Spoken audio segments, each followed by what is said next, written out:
They say moving to a new place is about fresh starts, a blank slate, peace and quiet. That's exactly what I thought I was buying when I moved into my dream home.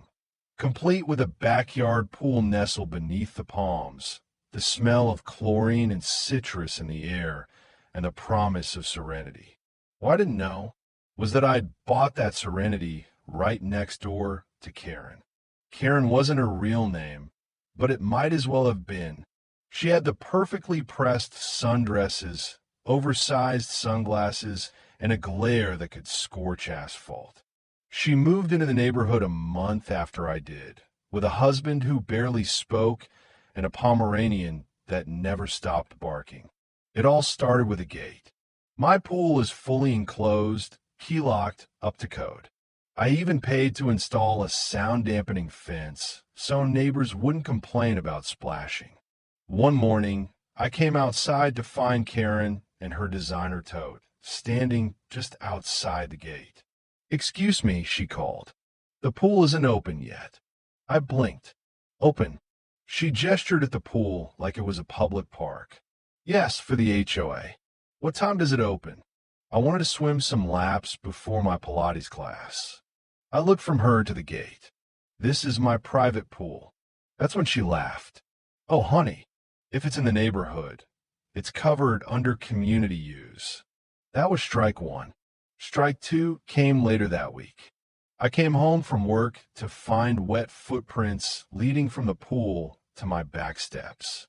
A still damp towel had been tossed over one of my patio chairs.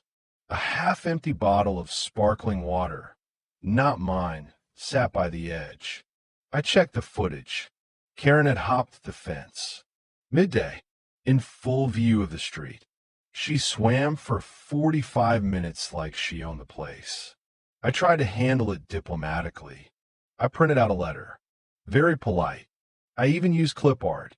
Explained that it was private property, not for community use, and politely requested she stop entering. The next day, I found the letter crumpled in my mailbox, with one word written in red Sharpie. Prove it. So I did. I upgraded my cameras, got 4K coverage from every angle. I put up new signage. I even installed a biometric lock. But none of it stopped her. The next week, she brought guests.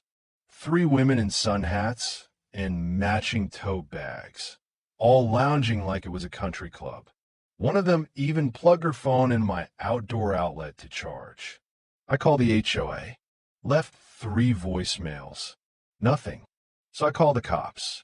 The police were surprisingly cooperative.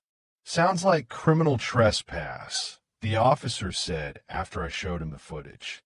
I pressed charges. A court date was set. Karen acted like it was a PDA meeting. "I'll have my lawyer call yours," she said with a smirk. "If you even have one." She strutted out of my yard like she was walking a red carpet. But that's when strike 3 landed. She called 911 on me. It was a Sunday. I was floating in the pool, earbuds in, soaking up a rare moment of peace. Suddenly, shadows.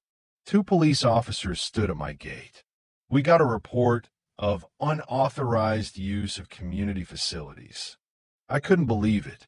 She called the cops on me. For using my own pool? I asked. They looked embarrassed. "You got ID?" I did better. I brought out the property deed, the pool permits, even the receipts for the biometric lock. They radioed it in, left 5 minutes later, but not before saying, "Honestly, we're sorry. This isn't the first call we've had from her." That's when I decided to go full throttle. I hosted a block party, invited every neighbor, hired a DJ, catered it with tacos and ice cream trucks, but only on one condition. Every guest had to wear a shirt with a message. Mine said, "Private pool, owner only." The shirts sold out. Karen, of course, wasn't invited. She stood across the street with her arms crossed, her husband trying to tug her inside.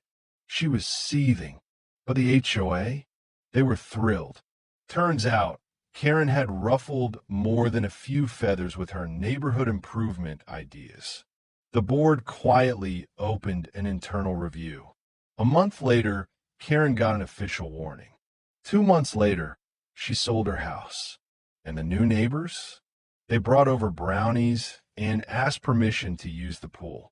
I said yes, because respect, not entitlement, goes a long way. Like what you just heard. Just smash that subscribe button and join us at the Mirror Moves, where we serve karma poolside and teach Karens a lesson they won't forget. Also, new stories drop every week, so don't miss a splash. Real stories, real drama, all narrated just for you.